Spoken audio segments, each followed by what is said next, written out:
We run, we strive, we exert. There is movement, but no realization, no real progress, no liberation, no ascension. Nothing has changed, but apparently everything has changed. I am enlightened. And who exactly is claiming that? The ego awarding death certificate to itself. That's what enlightenment is. No pressures, no compulsions, no duties, no obligations, nobody to report to, no accountability, not answerable to anybody, and yet intensely functional. What for? That's the secret. There are operations but no operator. Shri Krishna says here, lead a loving life and that is sufficient. This is not a utopia. This is the only way one lives properly. And if beauty is utopia, what's reality for you?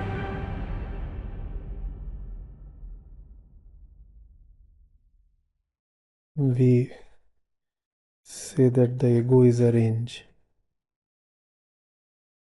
but the ego isn't a range only in the vertical dimension. It's also a range in the horizontal dimension. So you could think of the expanse of the ego as hundreds of thin cardboard sheets piled one over the other. Right? So on one such sheet, any one such sheet, what do you have?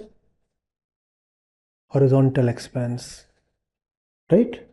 Horizontal expanse. Horizontal expanse from the same center. You can keep the same vertical center and yet move about horizontally. Right? And the ego can situate itself. For example, if this happens to be one cardboard sheet, the ego can situate itself here, here, here, anywhere. Like this. So there is movement. There is movement. But no realization, no real progress, no liberation, no ascension. There is just apparent movement. And because the ego itself is the judge of the movement, therefore it finds itself with the sanction to label even horizontal movement as vertical. And that is the tragedy of human life. Please understand, there is nobody who is not moving. There is nobody who is not moving, but we are all moving vigorously, even apparently earnestly.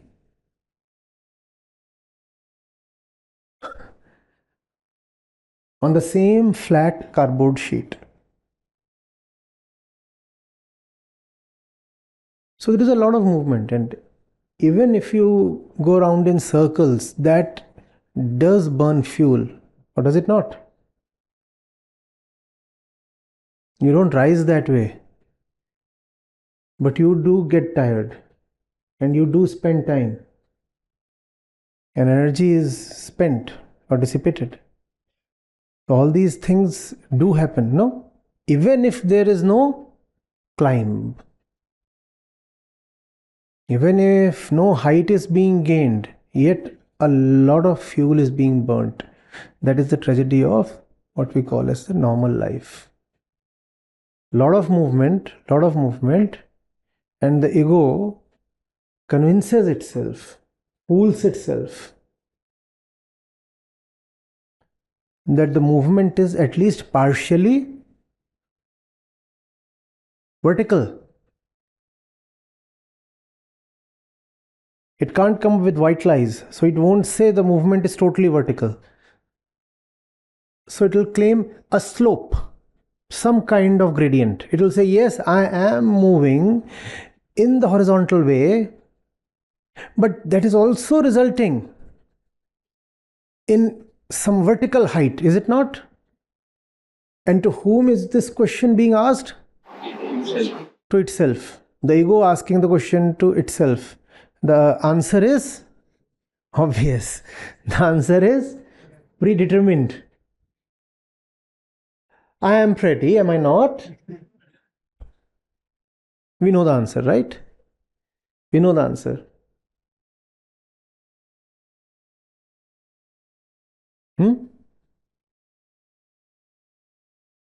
So we move, we run, we strive, we exert. And obviously there is change. But all that change is on the surface of a perfectly horizontally placed sheet. Which means that we don't rise.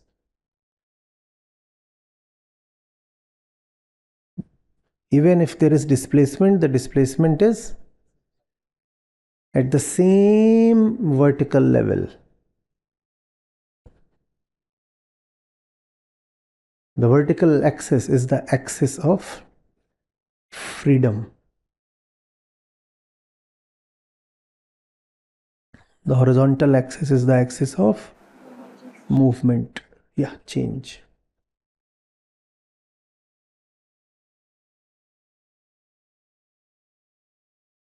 Vertical one is the axis of, horizontal one is the axis of, y-axis is,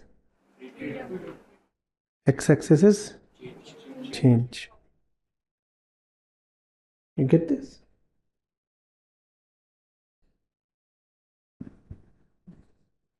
What is the most common fallacy that we hold?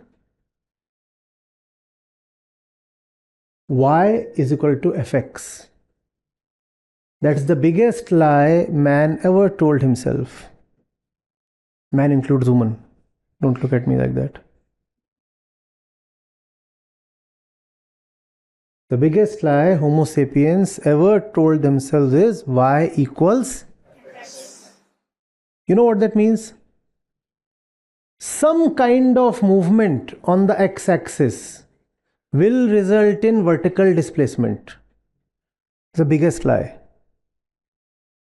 Biggest lie in a householder's life and biggest lie in the meditator's life, in the spiritual or religious person's life.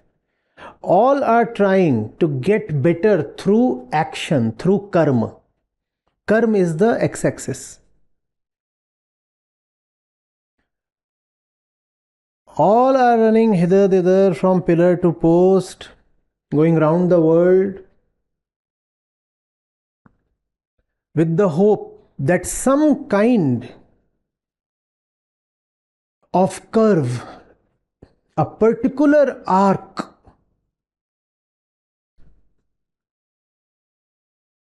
will result in upward movement. It does not. It does not. You could say this is y, this is x, this is z, and all movement continues on the xz plane, which is the cardboard sheet. All movement happens on the xz plane in the hope that y is equal to fxz. X comma z, y is equal to f x comma z. That some equation comprising of these two variables x and z will result in y changing. As if variation in y can be achieved through movement on the surface of the cardboard. Yes. As if the ant can run around on the ground and find itself suddenly taking off. That's the hope. That's been the eternal hope and a magnificent lie. That's the lie the shopkeeper has bought into and the pilgrim has equally bought into.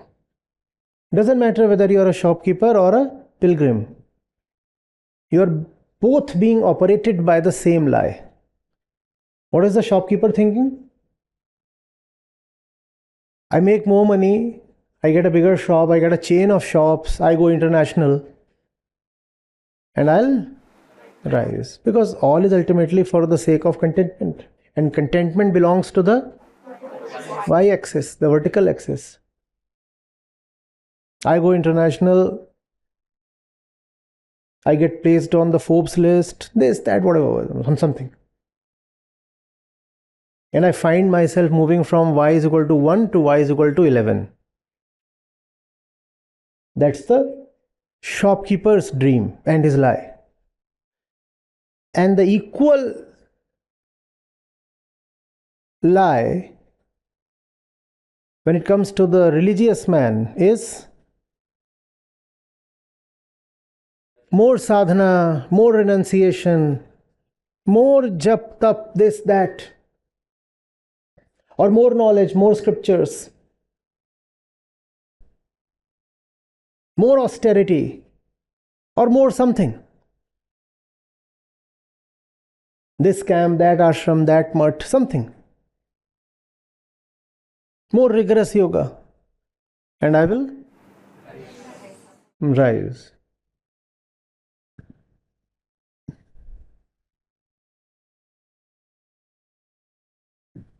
Both are owned by the same lie.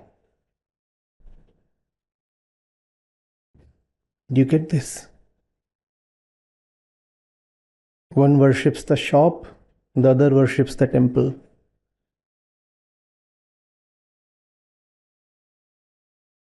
The shop and the temple both are sketched on the surface of the cardboard.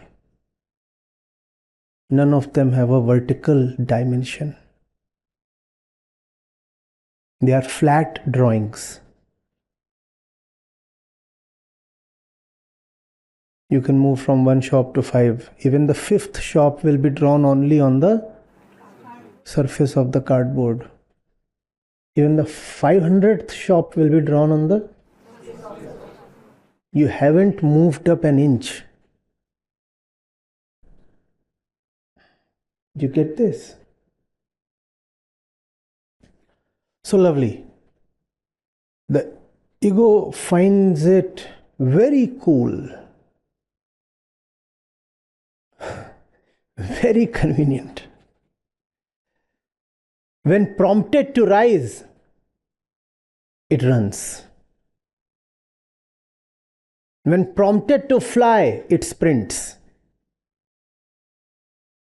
Cool, no?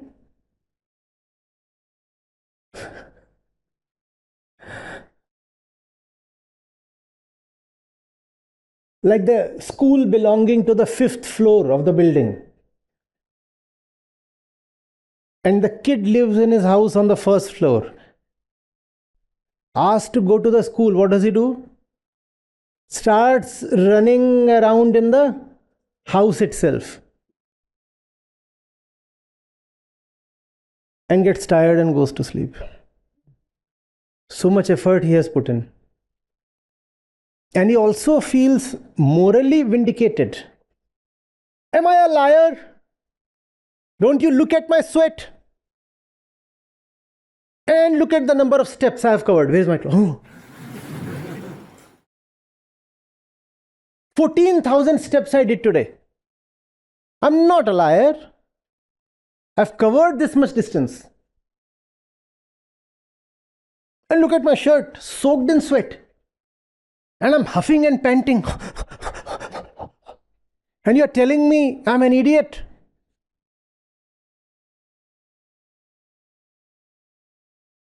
And a cheat? You think I've just been loafing around? Sitting lazily? No. I've worked so hard all my life.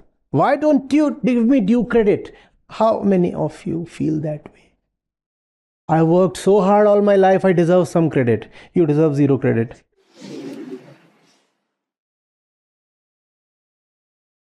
You have been doing circles. A circle is a pretty figure. You have been doing the kind of contours that the 8-month-old sketches on a cardboard sheet. This is what you have been doing all your life. And then you dare to demand credit for it? Like, seriously? No, Acharya, I work so hard and you're not recognizing me. I have given 10 years to the foundation.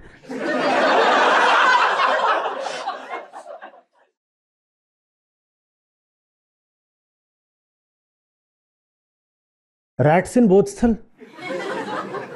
Ground floor. They keep running from here to there.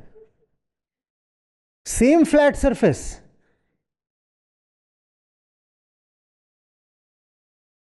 And I don't mean to ask whether they have contributed. My question is, these 10 years, have you yourself risen even an inch?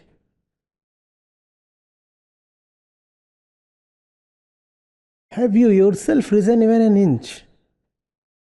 All your movement has been on the XZ plane. You have carefully ensured that there is no vertical displacement of your center. This is my 4th year in the Gita program.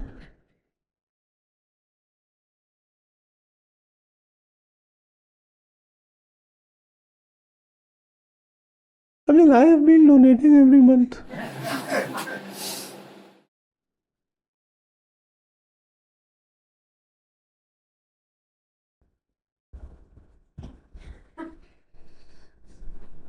And this is not coincidental. There is somebody constantly beckoning you from the above. And every time you are called, you run towards left or right. You do move, but never upwards. And the worst possibility is when you are challenged to do something vertically,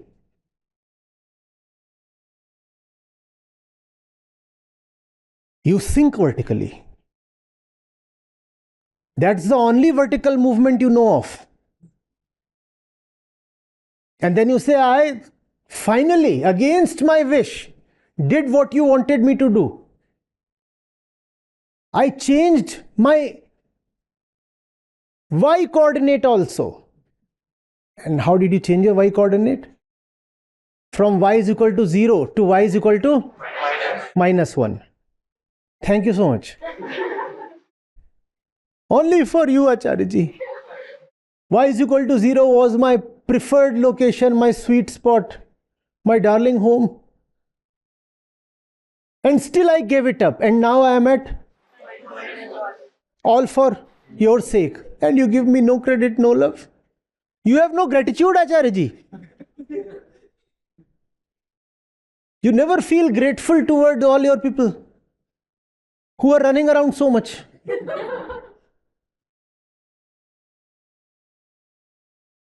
Thank you.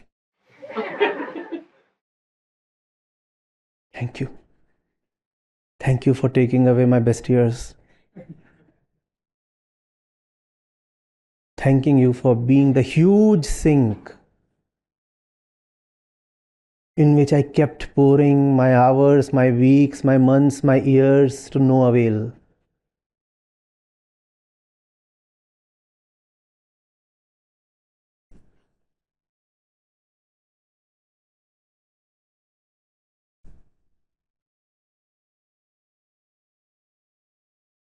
That's not true.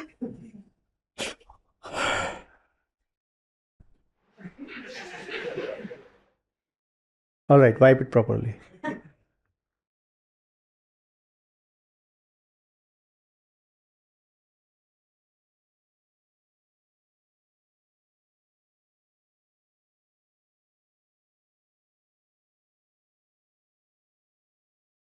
That's the horizontal oscillation that you find in today's verse. We know of two kinds of people who do not work because they are disappointed, demotivated. So they won't move. They'll stay still.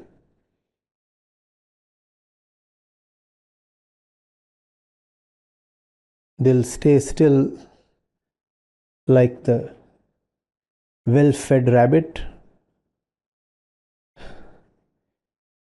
fed, pampered, and very secured, with no reason to move at all.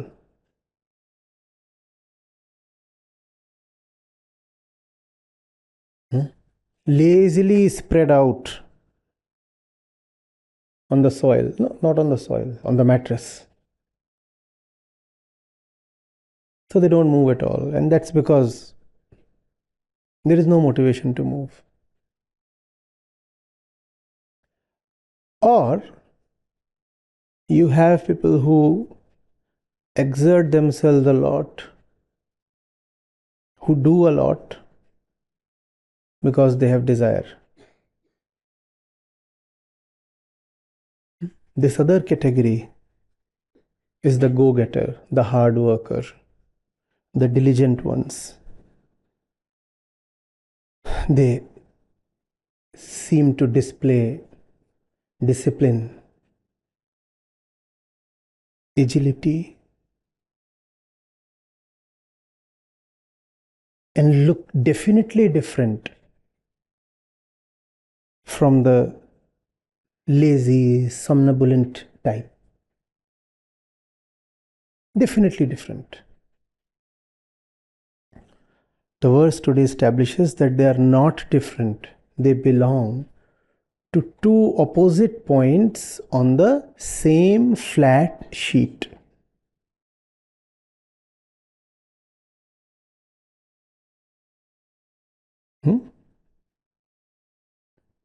It is a mark of ignorance to work really hard to achieve what you mistakenly call as your goals,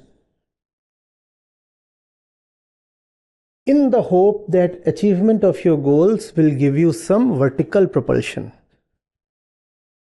That is mark of ignorance, and it's equally ignorant of you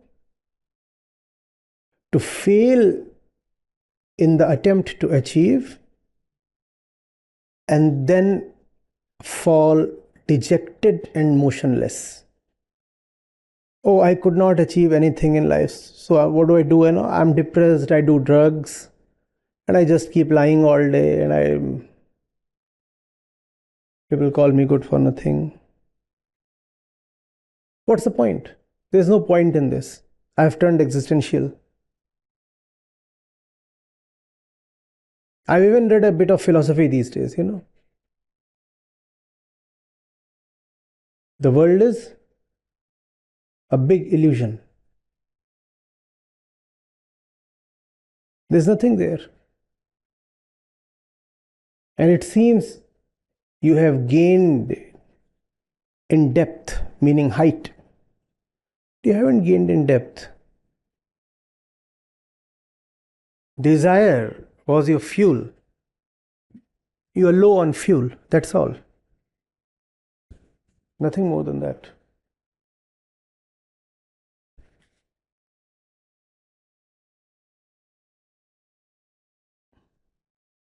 A car, okay, a tank rushing to demolish a town suddenly stops in its tracks. Non-violence, ahimsa, realization, nirvana, moksha, what is it? Out of fuel. Nothing. Low on fuel. That's all. It's still the same machine, the same engine, the same center. The same ammunition, the same intent,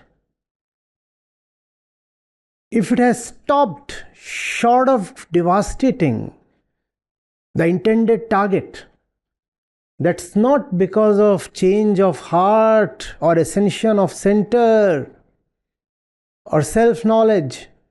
It's only because the machine has run out of fuel, that's all.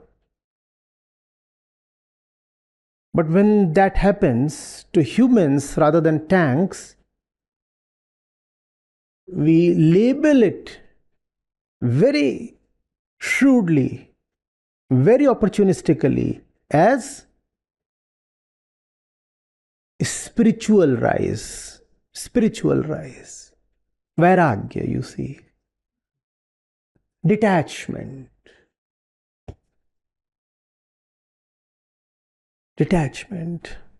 In the belly of the tank, the ammunition is still loaded to the brim.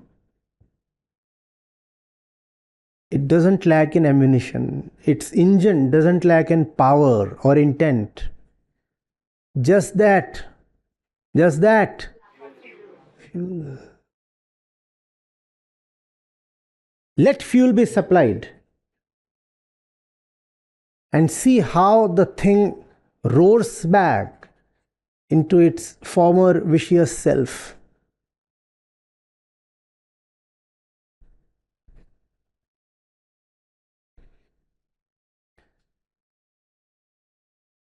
Most of what we call as dharmic change is nothing but this.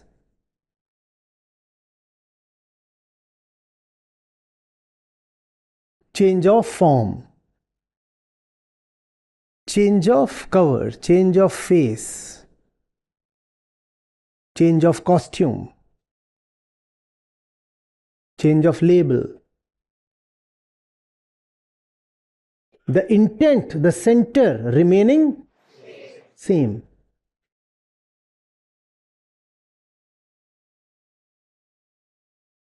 You wanted a lot of money on the planet, in your life, but that requires some degree of luck and a lot of exertion,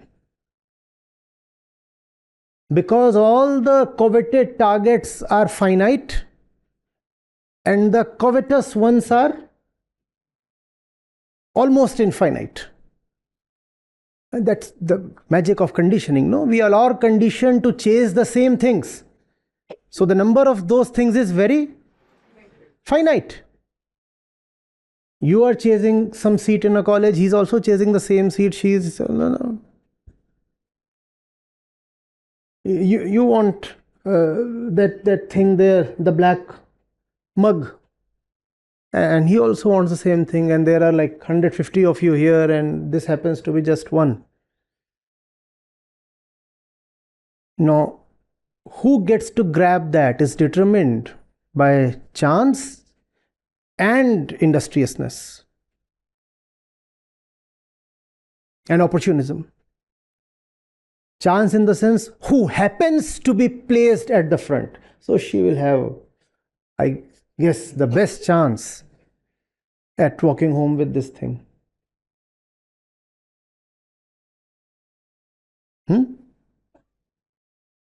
But if she is the turtle kind, then this fellow with the curly hair, he may just jump over her and grab it. And the rest are bound to return empty-handed. Look at this. So what do? In your lifetime, you couldn't consume the objects you wanted. So you turn religious. And now you dream up a heaven, a swarg or a jannat, where you will have such things made of gold.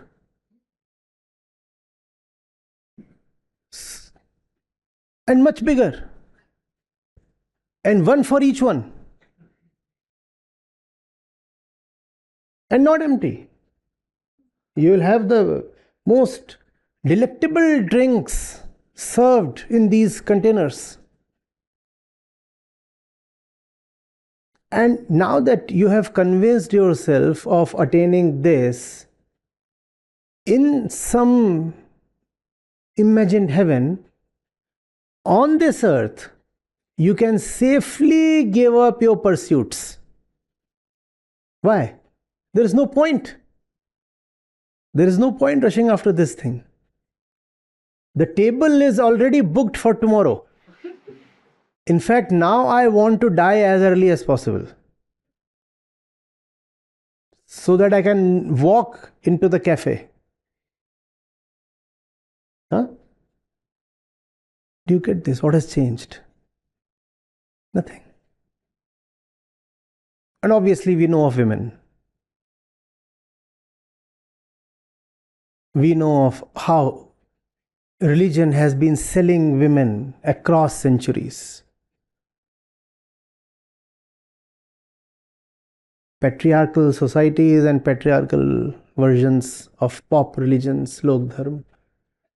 In patriarchy, woman is a prize, a trophy, a keep. And not all women happen to be equally attractive. There is a normal distribution. And not all men happen to be equally strong or gifted or rich.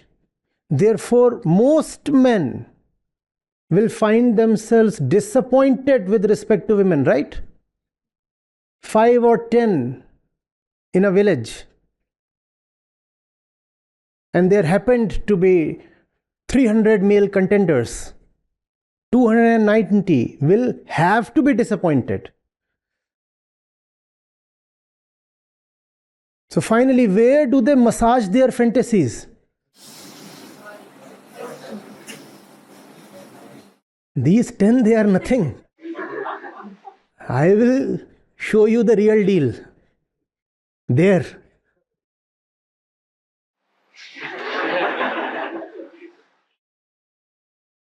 No point touching this substandard stuff. Reject it like Rajdeep.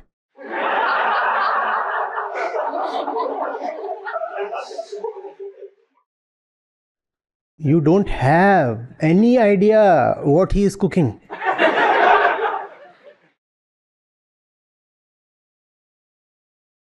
His only question these days is, why does one have to live till 70? I mean, why can't I be there earlier?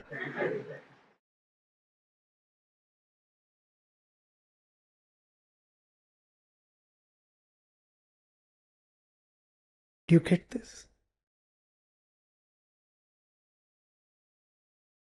The same flat cardboard sheet. Nothing has changed. But apparently everything has changed. Everything has changed.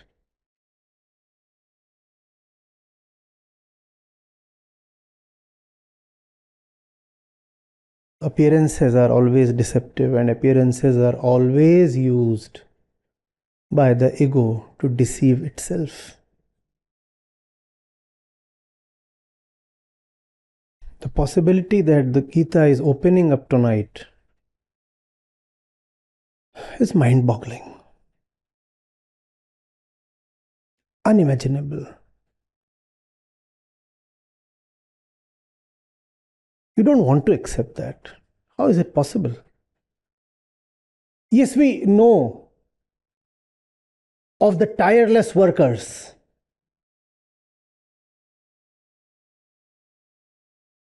We know where their tireless effort is coming from. See how I resonate.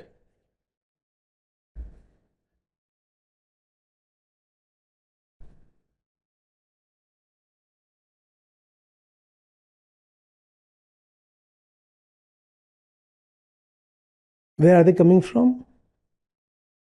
That same ignorance, that same feeling of emptiness resulting in desire, and desire is their fuel. Desire is what turns them into a rocket.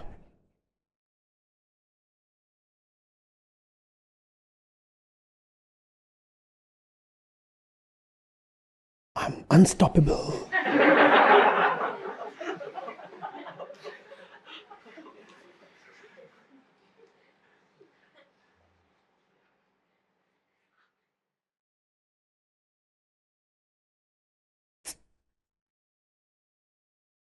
This country does not want to listen to me even once.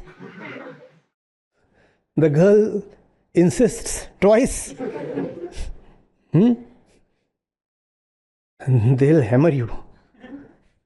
Even once is intolerable. And you are echoing it back to them.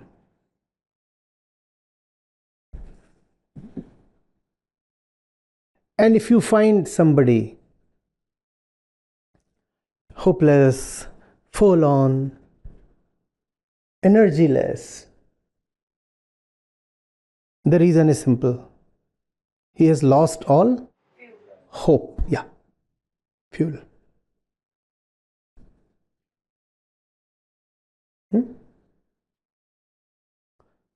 Desire has been beaten up so badly and so repeatedly that the fellow is finding it difficult to stand up once again and run once again. It's like the knees have been broken.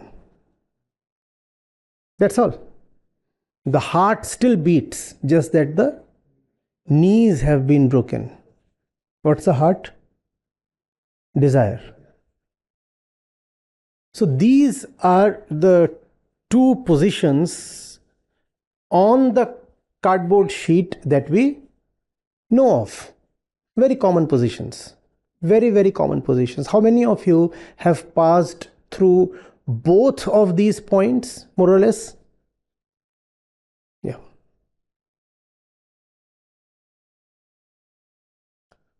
You'll have to pass through both. One is impossible.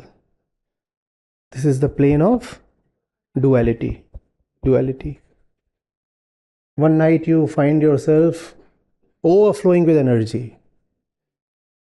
6 months later, another night, and you find yourself totally drained out. Right? Experienced both these? Yes. Yep. Possibility.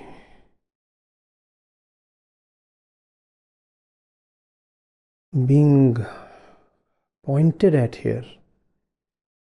Just fantastic. Is it possible? Is it possible for somebody to work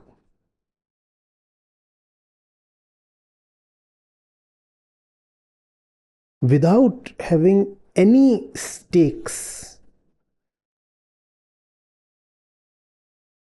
in the XZ plane?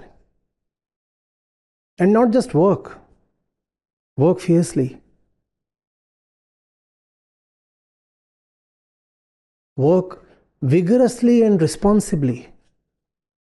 Is it possible? See then what Sri Krishna says here. Path, there is nothing at all that I am obliged to do, because all kinds of duties and obligations are for the conditioned ones, are for the egoistic ones. Only the ego is stupid enough to accept duties and obligations. For me, and when Sri Krishna says me, what does he mean? Is he referring to a person? Right? He's referring to a principle talking as a person. A principle talking as a person. What's the principle?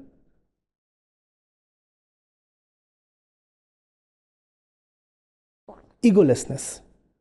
More accurately, ego tending to zero. Why do I say tending to zero and not just zero? Because as long as the body remains, that little seed will remain. You can neutralize it, but not eliminate it.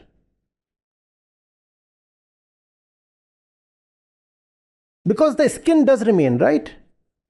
And as long as the skin remains, there does remain a practical distinction between the person and the universe. So the final ego boundary has not dissolved as long as the body is functional as the body. Therefore, I'm saying tending to zero, not exactly zero.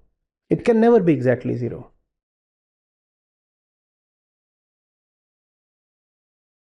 Therefore, once again, all these claims of final and absolute enlightenment are bound to be bogus.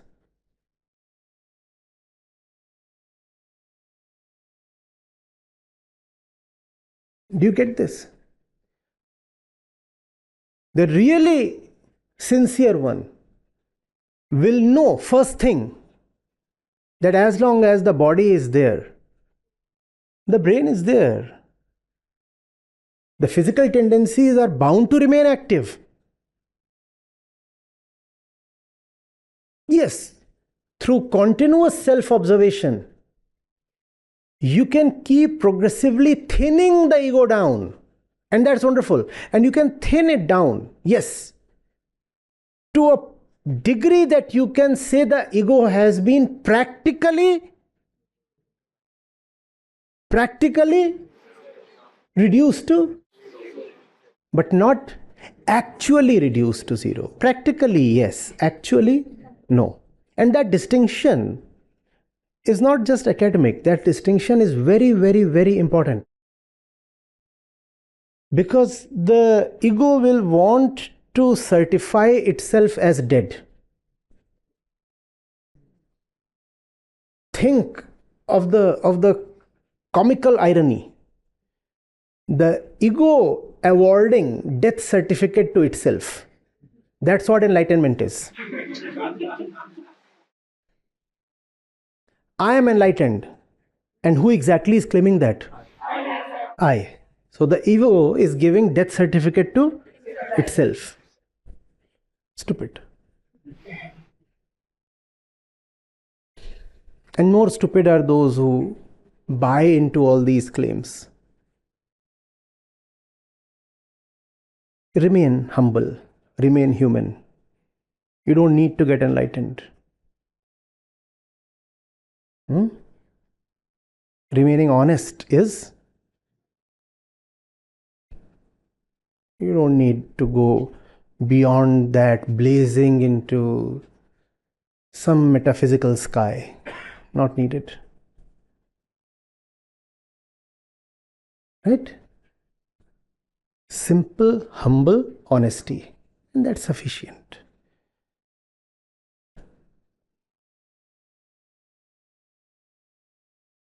That's the aim of all spirituality. Spirituality is not about some final moment or spot of liberation.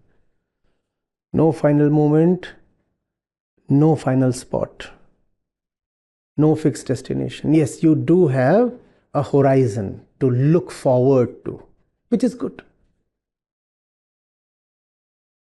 When you talk in terms of these eyes, then you will say the horizon is out there and looking ahead to it. And you want to put it more accurately, the horizon is inside. And you know it is there and you keep moving towards it, but it is never fully achievable. And that's nothing to be disappointed about. That's beautiful. Because you know what's the name of that journey? Constant movement towards that horizon. What's the name of that journey? Love. Enlightenment kills love. Because love is bound to be inherently dualistic. Enlightenment means the ego is gone. Now where is the lover? Where is the lover? Who will love? Lead a loving life, and that is sufficient. You don't need to call yourself arrived. Remain in love all your life. How about that? Many seem disappointed. No, love and all is fine, that is for the teenagers. We are grown-ups now. I am exactly 21, so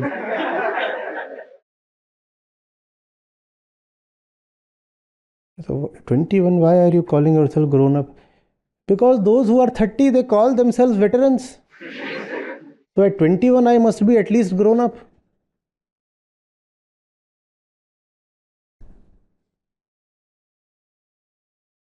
I love, etc. I don't know. You give me some real thing.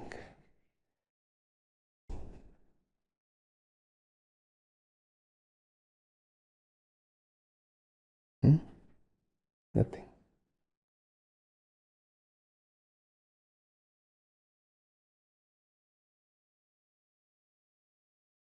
As you rise up on the vertical dimension, your horizontal movement, which is action, which is change, may or may not intensify.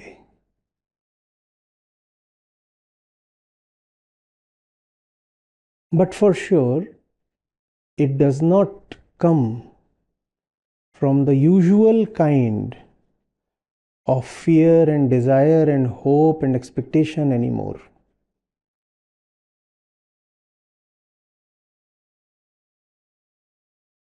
It's fantastic.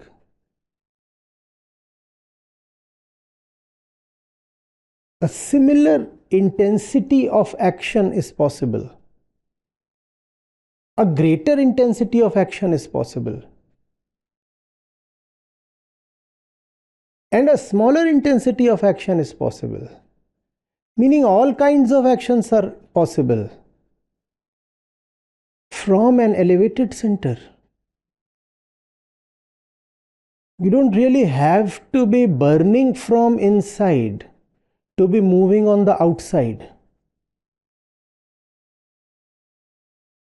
Do you get this? Most of us have an icy engine inside, no? You look good on the outside, nice, polished car, but inside is internal combustion. Internal combustion. Unless something is burning here, you won't move. Or would you? What Krishna is saying here is, look at me. There is no icy engine here. There is no icy engine at all, and yet this car moves beautifully, noiselessly. See what the verse says. Nothing in the three worlds I am obliged to do. I follow no duties. I carry no obligations. There is nothing unattained for me. I have no goals, nor anything left to attain. There is nothing that I have not yet attained, and there is nothing that I want to attain. Yet I remain continuously engaged in action. Oh, how is that possible? How is that possible? And the ego will deny the possibility. You know what the ego will therefore superimpose on a Krishna? Desires. Where does the ego live? Here, on this plane. And whenever the ego has moved, it has moved because of? So if the ego finds Krishna toiling on the battlefield, exerting himself so much, even bleeding, what is it bound to conclude? And that conclusion is not an error. That conclusion is an existential compulsion for the ego. What is the ego bound to conclude looking at a Krishna toiling? He has desires. And because He does not openly admit desires. In fact, he says there are no desires. Therefore, he must be having.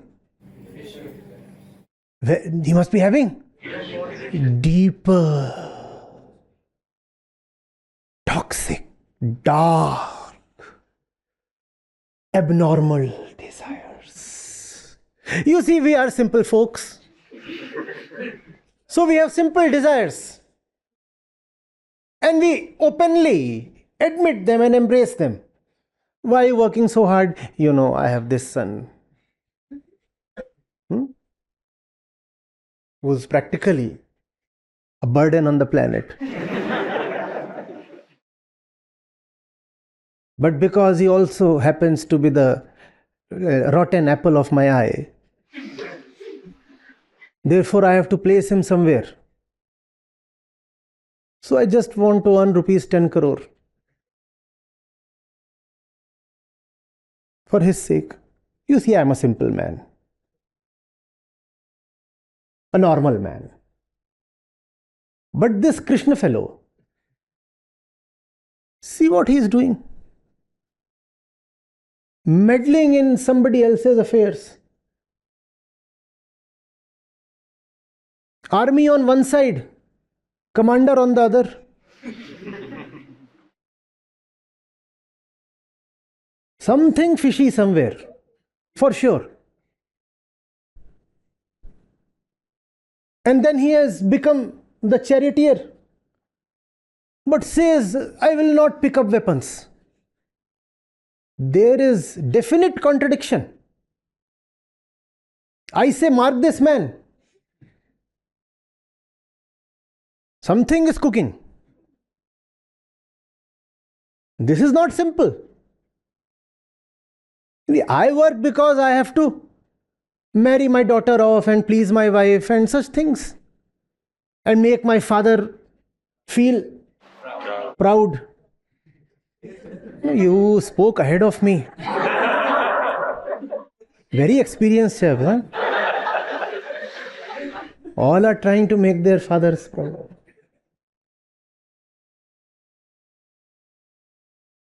So I am a simple man. My desires are visible. But this one, we are not able to see what exactly he wants.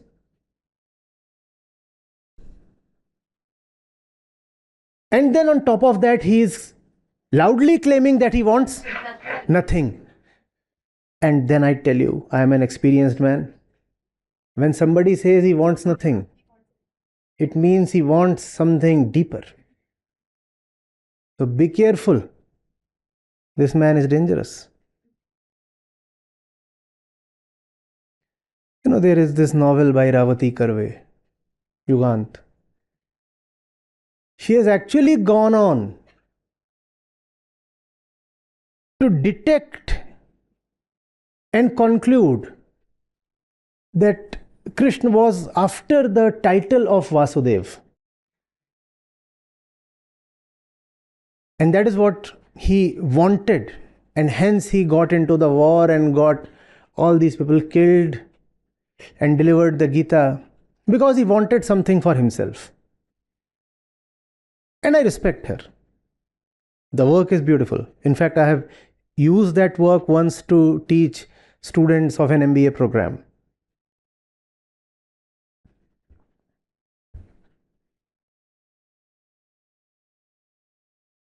How to make sense of this?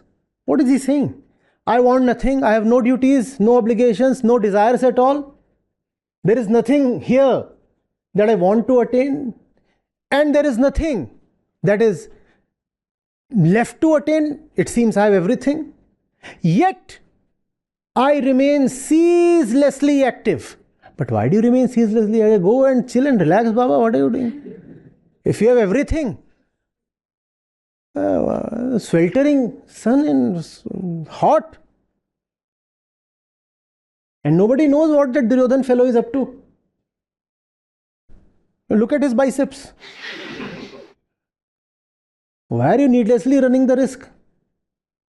Just go and chill, and you have a nice palace, and We hear that people love you, and you have your wives and friends, that entire clan is there. Why don't you simply go and relax? Why are you toiling so much? The thing is, even after this session, we will never believe. It is impossible. It is impossible because if we do believe this, then we cannot survive as we are.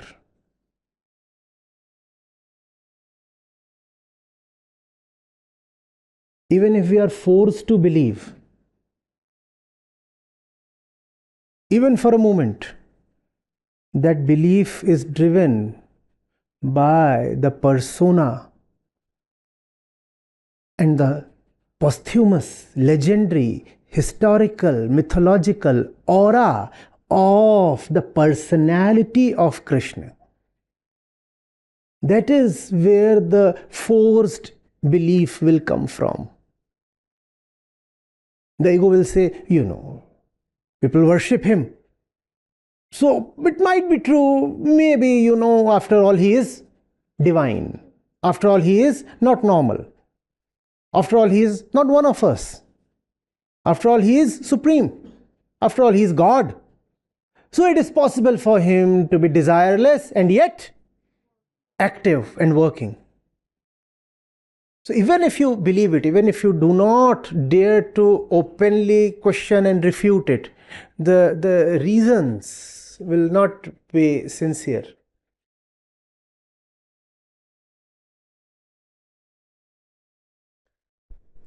Because how is it possible that you do actually acknowledge this possibility and yet continue with your life tomorrow morning as it has been? It's impossible, no? It's beautiful even to imagine. And imagination is distortion. Imagination cannot capture even 1% of the beauty of the real thing. And if imagination does succeed in capturing something, one can never know whether the real thing or even a small part of it has been captured. You never know. Imagination is just thought gone bonkers. Anything can be imagined. Yet even the imagination of such a possibility is so captivating, is it not? You are so immersed in the game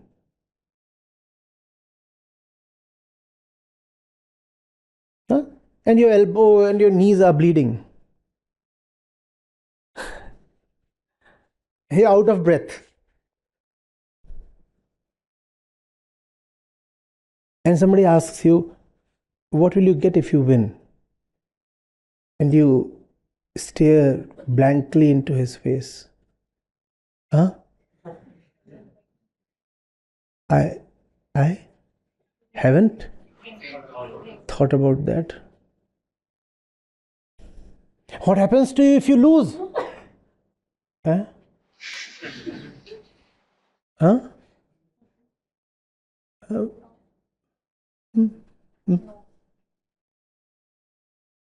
Strange question.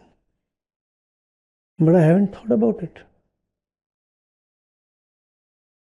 Romantic, no? Nice.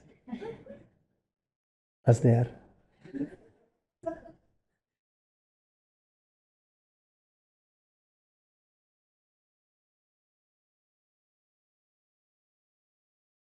Does it not charm you? And replace the tennis court with the battlefield.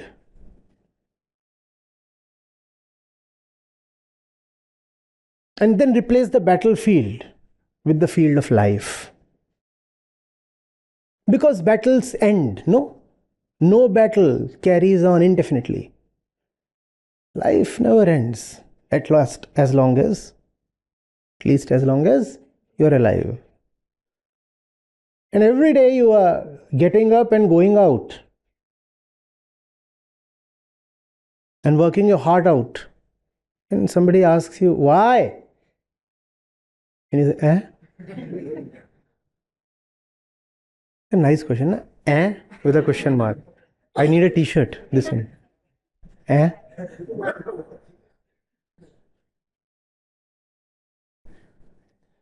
I didn't get the question. I don't speak this language. This grammar is alien. I don't recognize this syntax. What did you just ask? What will you get out of it? No, what if nothing comes of it?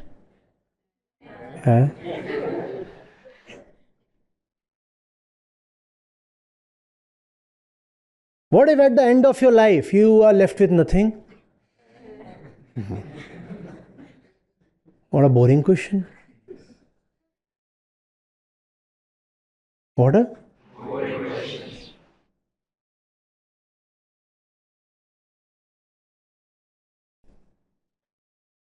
But why do you do all that you do? Sir, the whyness is immaterial. Why implies a backward and a forward linkage. Backward of an action is desire, and forward of an action is the fruit of desire. And that's what the why is meant to point at, the backward and the forward linkage. In my case, the action has no backward and forward linkage. All that the action has is a center. The only connection is to the center. It is not connected to another link in the chain. It is not a cause-effect chain having several links. My action is simply the expression of my center. There is nothing more to it. So if you'll ask me why, I'll say because I am. What's behind your action? I amness, not whyness. What's behind your action? I amness. Let her be. ठीक है. और खांसना है? ठीक हो ना? बैठे रहो. The mug has been appealing to her. My fault. Needless temptations I give.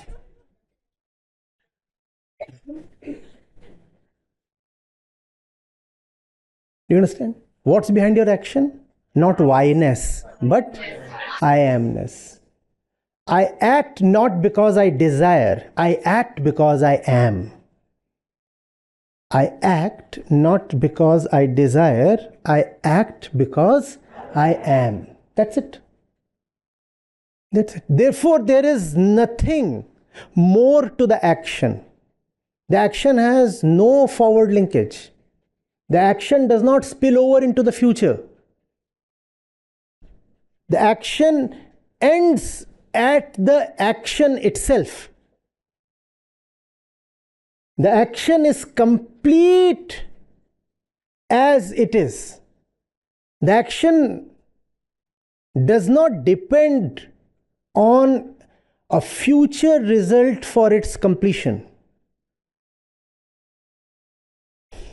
The future will have its own action. If at all I live into the future, if at all this body survives, if at all there is a future, the future will have its own action. This that I do today will not carry forward.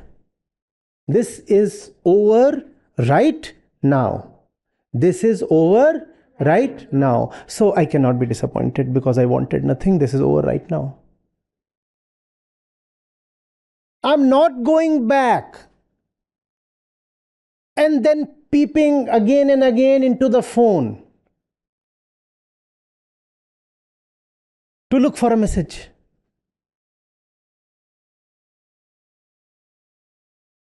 Yeah, the date was beautiful and it's over. It was beautiful and it's over. Life stands completed every moment. Life stands completed every moment.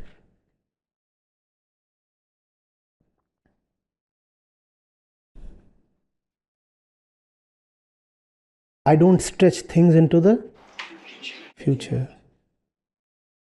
And I don't borrow things from the past.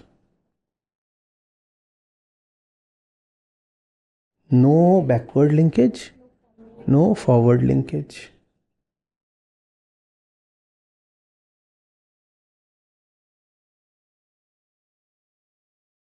Do you get this?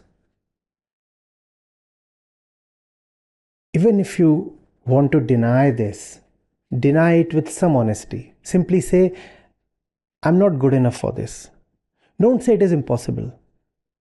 Say, I am not yet ready for this. My choice. I don't yet want to embrace this. That's fine.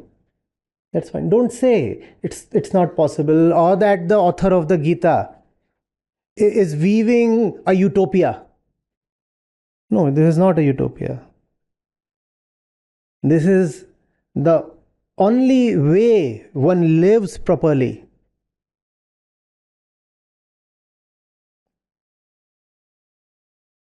And if beauty is utopia, what's reality for you? Dystopia?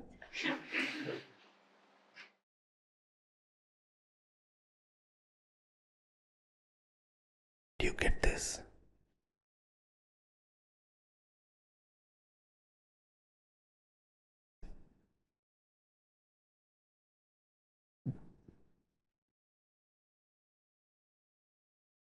It goes beyond your imagination.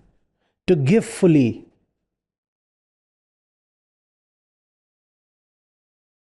And close the chapter.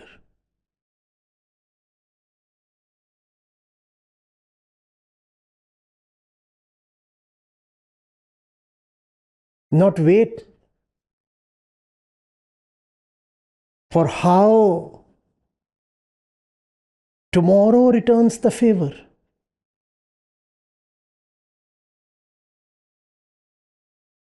The business mind will find it impossible to close the books without balancing the two sides.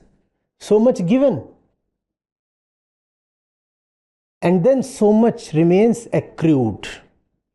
I have not yet received the thing in reciprocity. Right? So what do? The accrued amount moves into the next financial. And if I cannot get what I think I deserve,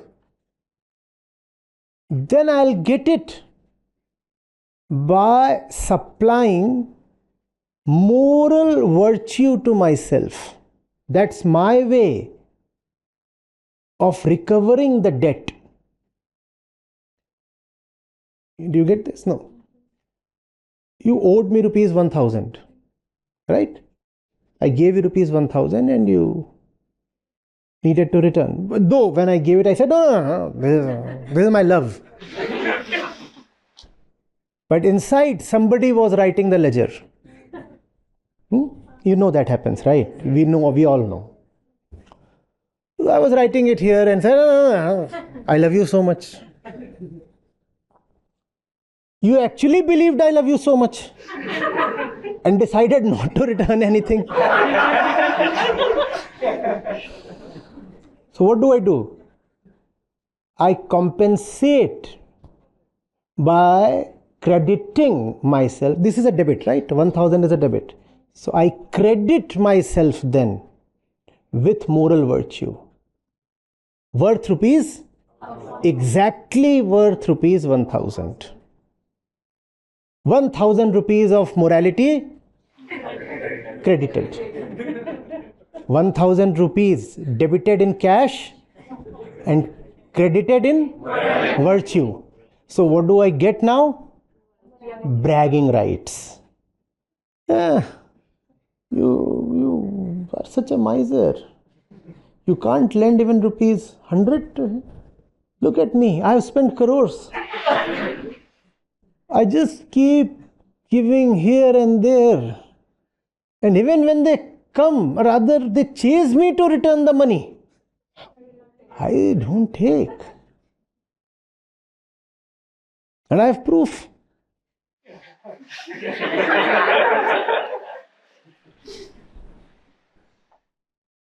Ugly. Huh? Ugly. And that's why the author here says, I have no duties or obligations, because they are symptoms of incomplete transactions.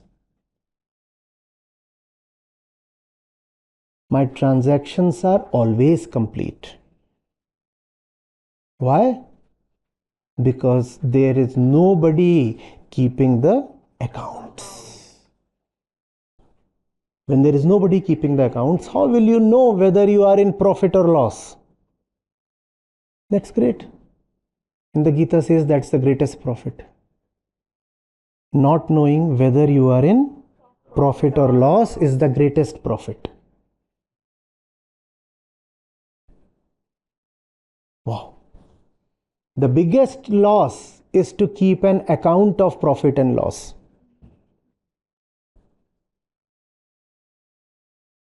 Therefore, when somebody asks you how much profit, what do you say? What's the spelling? GHOFGYST.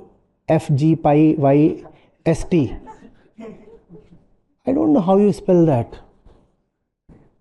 That word is alien to me, and because that word is alien to me, its corresponding opposite to never occurs to me. Because the P word is alien, therefore the L word too is alien. Because I never intend to profit, therefore I never stand to lose. No profit, no loss.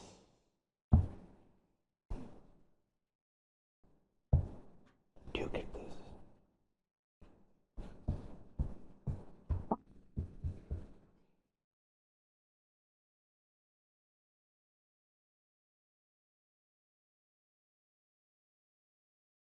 Sir, I am suffering from post-traumatic stress. When was the trauma? Some 8 years back. Do you see what is happening? The accounts have not been closed because there is the hope of gaining some compensation. So the book is being kept open, and that exactly is the stress. Just close the book. Just close the book.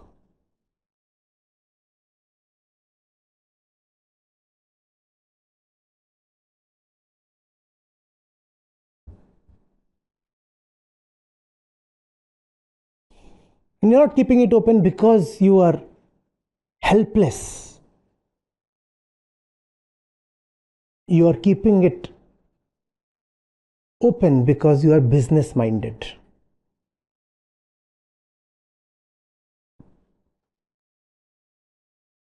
You deliver the ego a blow,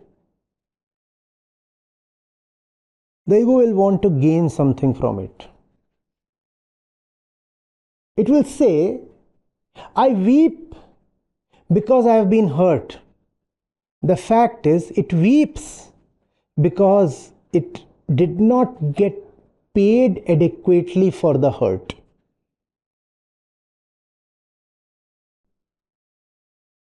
Pay it well, and it will agree to everything, anything. Though, irrespective of how much you pay it, it will still clamor for more.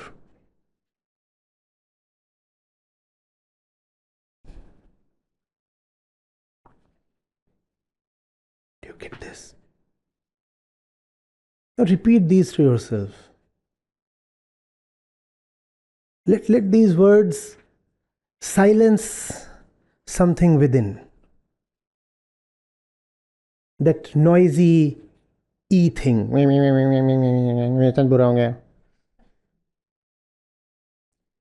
मैं इतना काम करती हूँ लेकिन फिर भी कुछ होता नहीं है.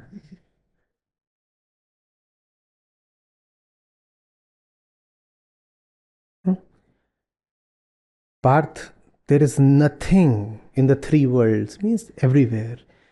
Nothing that I am obliged to do. So first thing you must discount is that I am working under compulsion or duty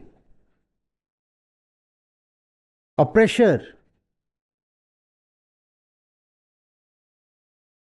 I am free of all external influences. Nobody can pressurize me to act.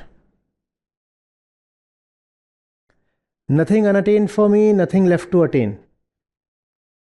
I know who I am, therefore I know that there is nothing called attainment of an object. No object can ever be attained. The very word is an impossibility. Not that attainment is futile. Attainment is impossible. When you say futile, you mean I have attained it.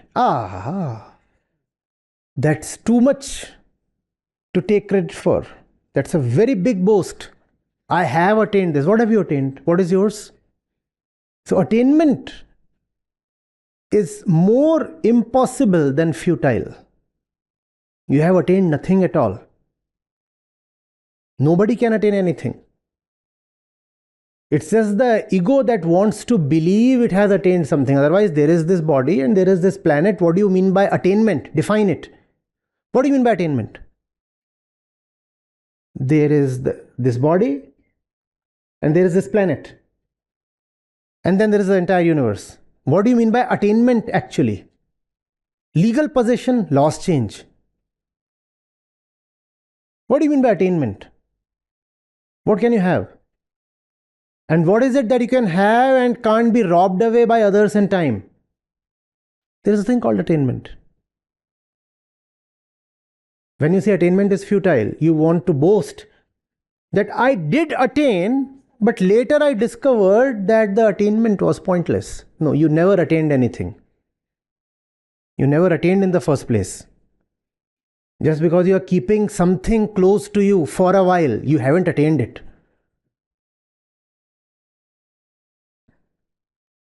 You go close to the word attainment and try to define it and you'll be perplexed. It's impossible to define that. There is nothing called attainment. Nothing left to attain and nothing left unattained. No pressures, no compulsions, no duties, no obligations. Nobody to report to.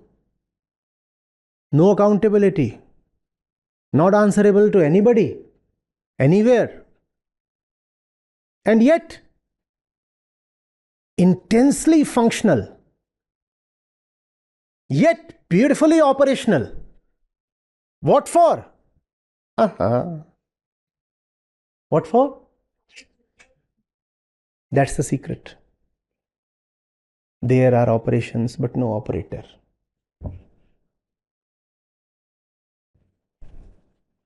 There are operations but no operator. Operating without the operator. Driving without the driver. Riding without the rider. What happens to the car? Don't tell me all this spirituality. I know all this is recipe to crash.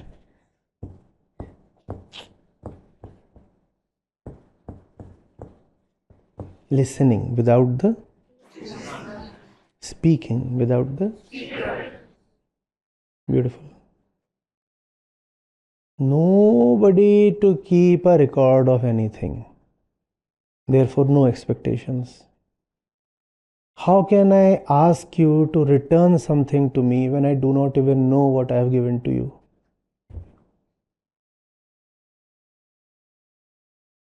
It just radiated. It kept flowing in my absence. I was not there to keep track of it, to maintain an account, to keep account. I haven't even counted it, so how do I tell you what to return? Like that beautiful story from Guru Nanak Dev Ji's life. I have narrated it so many times. Remember? Tera, tera, tera, tera, tera, tera, tera, tera, tera, tera. Now go and ask him, how many? No answer. The giving was happening without the giver. And only when giving happens without the giver can it be said that giving has happened. But now nobody can take credit of the giving. And that's the problem the ego faces. When real giving happens, it cannot take credit. And when it takes credit, giving has not happened at all. So it takes credit only for the false things. False love, ego can take credit. False action, ego can take credit. False bravery, ego, all kinds of false virtues, ego can take. All the really good, great and beautiful things happen when the ego is absent. So it cannot take credit. So what will it do? It will say, I have to be there because my first priority is self-preservation. I have to be there. And if I'm there, all the ugly things will happen. But that's fine. I label them as beautiful. It's so simple. No problem. If good things can happen only in my absence, I don't want good things to happen. Because first priority is self-preservation. So when I am there, bad things will happen. Fine, I'll call the bad things as good. Oh, isn't she beautiful? Don't try anything special. Don't be too daring. Just say yes. Isn't she beautiful? She's my sweetheart. She used to have some skin, etc., and muscle and fat, but she was always worrying about losing. So one day I ensured she loses everything, and now this is how she is. Isn't she beautiful? Yes. Just say yes. Just say yes. Yes. That's it. That's it.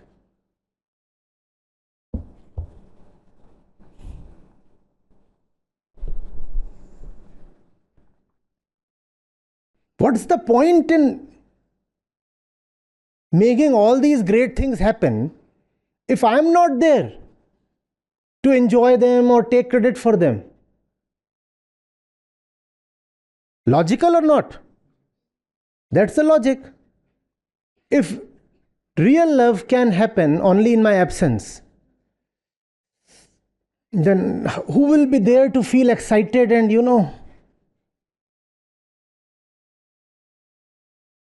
for whom is the pleasure then? So I'm okay with fake love or fake this, that, or whatever. True knowledge, what does it do?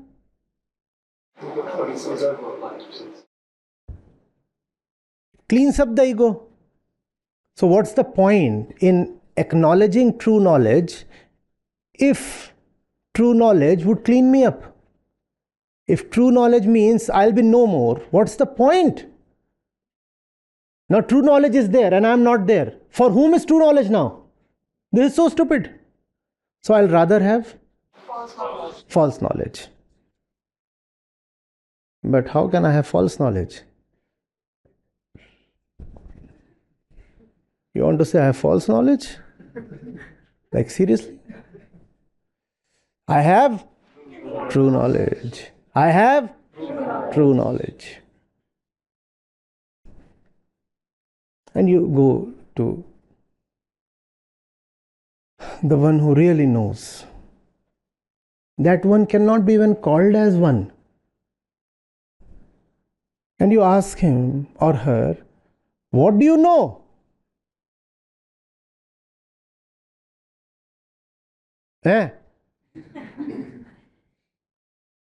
This question is so stupid. Question is so stupid. Have you faced such a question? Okay, so you have been in that Acharya's Gita program for 1 year now. Okay, what have you learnt? Tell me, what have you learnt? Have you faced this question or not? Yes.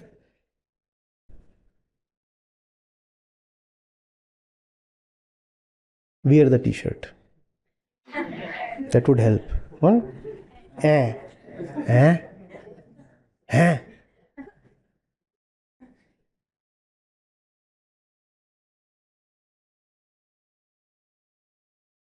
It should be a more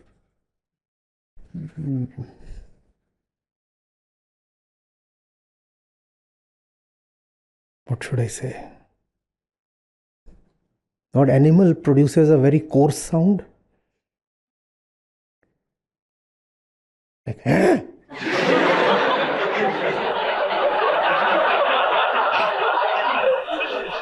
which animal? Not too gentle, too polite, too log dharmi.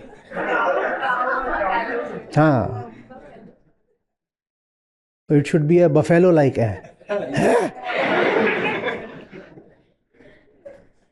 Because I have to reply to you on your plane. The question was coming from a beast.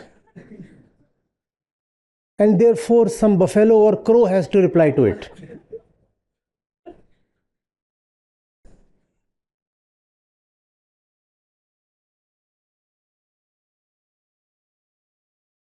Practice it. Deep throat, baritone,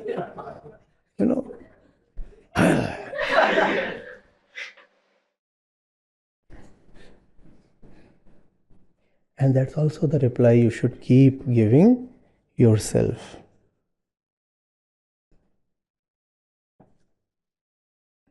With whatever discretion, Vivek, you have, if you have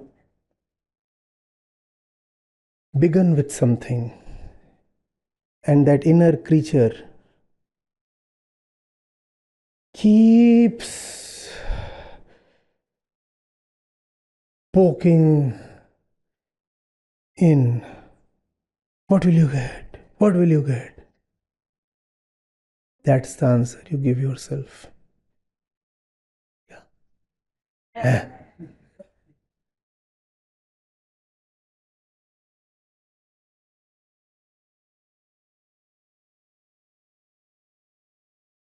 The biggest profit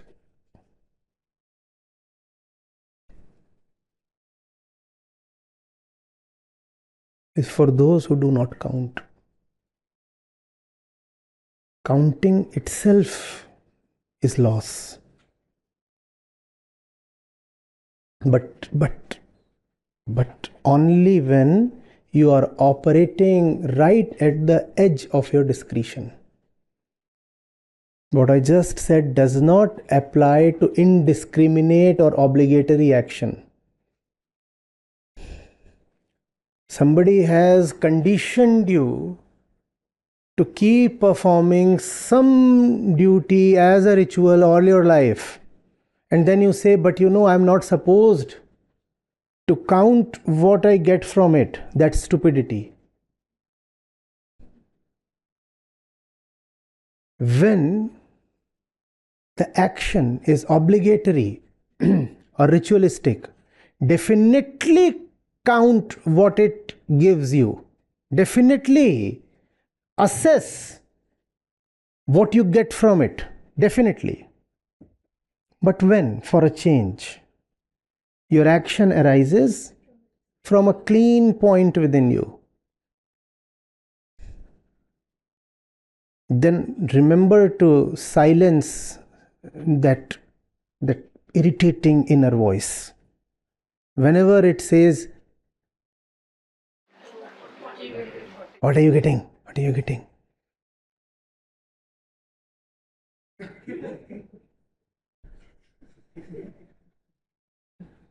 Not always, not always. In fact, most of the times we are acting as per obligations. And then I say, always ask. इसमें मुझे क्या मिला? Always ask. But when it comes to the rare moments of realization, love, beauty, remember to put the lid on the inner rascal.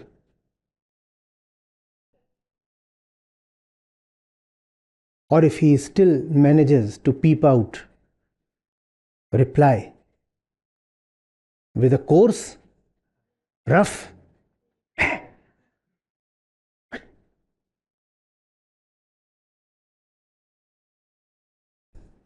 you get this?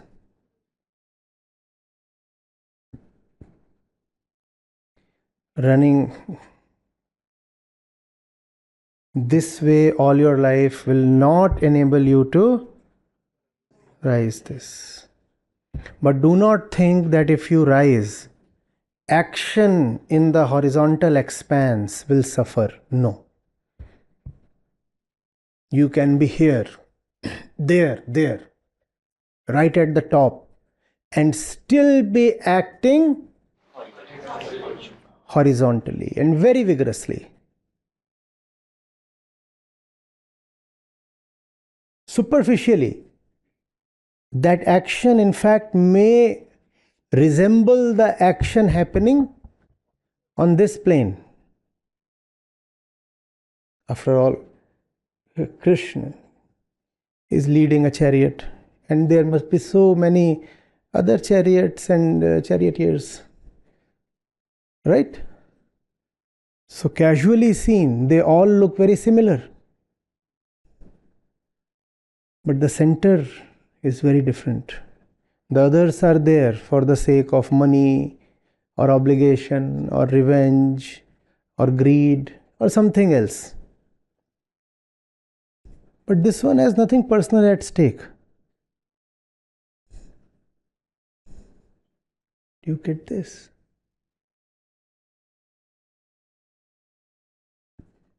Just download the Acharya Prashant app, and there you go to the community section, and you have live testimonials streaming in at the rate of 1 every 5 minutes. I'm seeing lives change in thousands, if not millions, every day in front of my own eyes. We are doing it. Right. We have actually done it. Join the community of more than 2 lakh participants on the Acharya Prashant app. Your first month is completely free. You'll get full access to Gita Mission. On the app, you will get regular live sessions, daily exclusive conversations with Acharya Prashant, access to the vibrant Gita community, wisdom exams, curated news, audiobooks, quotes, and much more. Search Acharya Prashant on Google Play Store or Apple App Store and download now.